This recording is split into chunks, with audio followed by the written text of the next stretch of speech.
Bismillahirrahmanirrahim. Assalamualaikum warahmatullahi wabarakatuh. Kami dari kelompok 4 akan memaparkan hasil presentasi kami yang berjudul Tasawuf Kontemporer. Kemudian yang pertama akan memaparkan materi ini adalah saya sendiri atas nama Muhammad Agil Asyarkasi.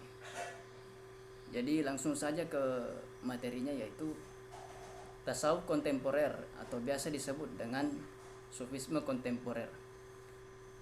Berawal dari istilah tasawuf biasa, kemudian berubah menjadi sufi. Kemudian sufi ini ditambahkan me pada akhirannya. Jadi me ini artinya faham atau suatu ilmu. Jadi ajaran tasawuf bernuansa modern dan kontemporer, sehingga perubahan yang perkembangan dalam istilah tasawuf ke sufisme ini merupakan kreativitas intelektual klasik terhadap tradisi Islam dan menyesuaikan dengan kondisi kekinian secara inovatif dan konstruktif. Kemudian hal ini mengalami perkembangan secara terus-menerus hingga menemukan hakikat yang sebenarnya. Dan kontemporer sendiri ini sebenarnya tidak bisa terpisahkan dengan istilah klasik atau tradisional, modern, dan postmodern. Kemudian mempunyai hierarki dan struktur dan tidak pernah berhenti, selalu berdialektika dari satu masa ke masa yang lainnya.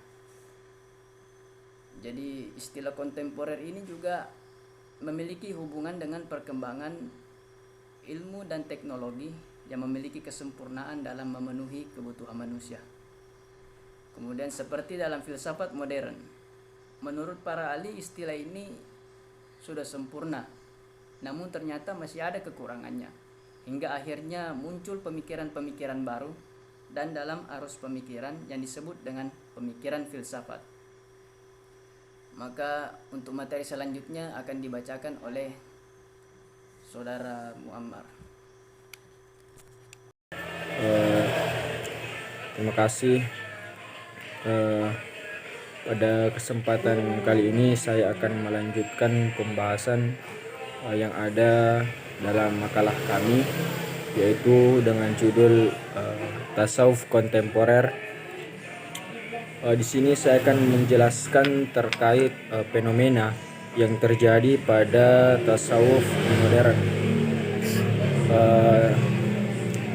Di sini kita bisa lihat bahwa tasawuf kontemporer sebagai bentuk baru dari suasana beragama dan pencarian manusia terhadap pencipta.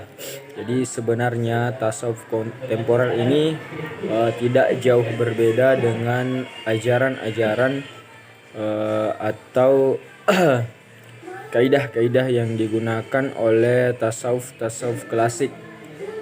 Hanya saja di sini jelaskan bahwa sebagai bentuk baru atau pencarian seorang hamba atau seorang manusia terhadap penciptanya. Kemudian di sini juga dijelaskan bahwa tasawuf kontemporer ini adalah penamaannya itu pada dasarnya diambil atau berakar dari barisan neosufisme. Neosufisme ini yang oleh Fazlur Rahman dan juga tasawuf modern yang ditulis atau dijelaskan oleh Buya Hamka. Menurut Hamka, tasawuf modern adalah penghayatan keagamaan yang mendalam, tetapi tidak dengan serta-merta melakukan pengasingan diri. Jadi menurut Buya Hamka bahwa memang tasawuf ini adalah merupakan penghayatan. Artinya bagaimana kita memfokuskan diri untuk senantiasa mengingat kepada Sang Pencipta, mengingat kepada Allah. Namun kata Buya Hamka, juga kita tidak serta-merta mengasingkan diri, artinya kita tidak mau berbaur dengan masyarakat, sosial dan sebagainya. Kemudian Di sini juga ada beberapa contoh organisasi atau lembaga-lembaga yang menganut tasawuf modern ini, seperti Indonesia Islamic Media Network atau disingkat dengan IMAN.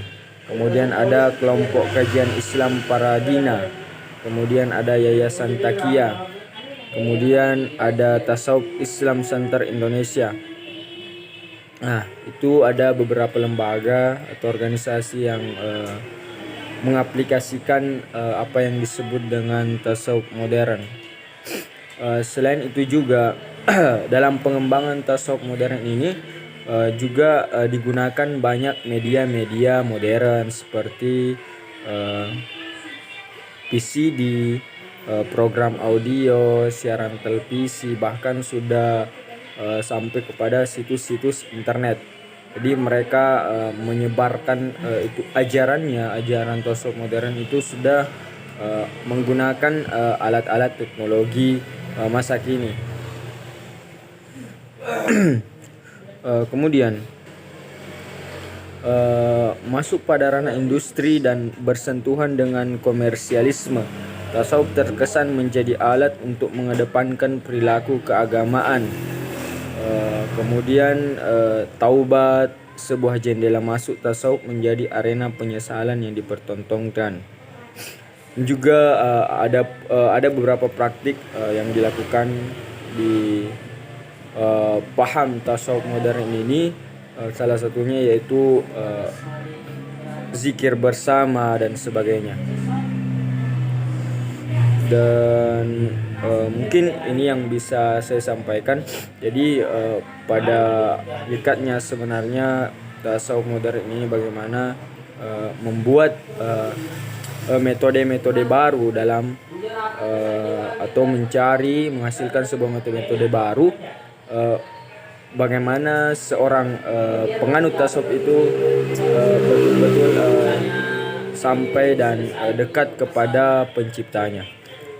Demikian, Assalamualaikum warahmatullahi wabarakatuh. Terima kasih sebelumnya. Di sini saya akan menjelaskan tentang analisis kritik terhadap tasawuf kontemporer. Di sini dijelaskan bahwa tasawuf kontemporer adalah sebuah bentuk aktual corak beragama masyarakat.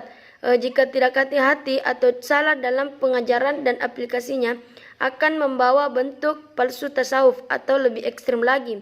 Karena tasawuf kontemporer itu yang bersentuhan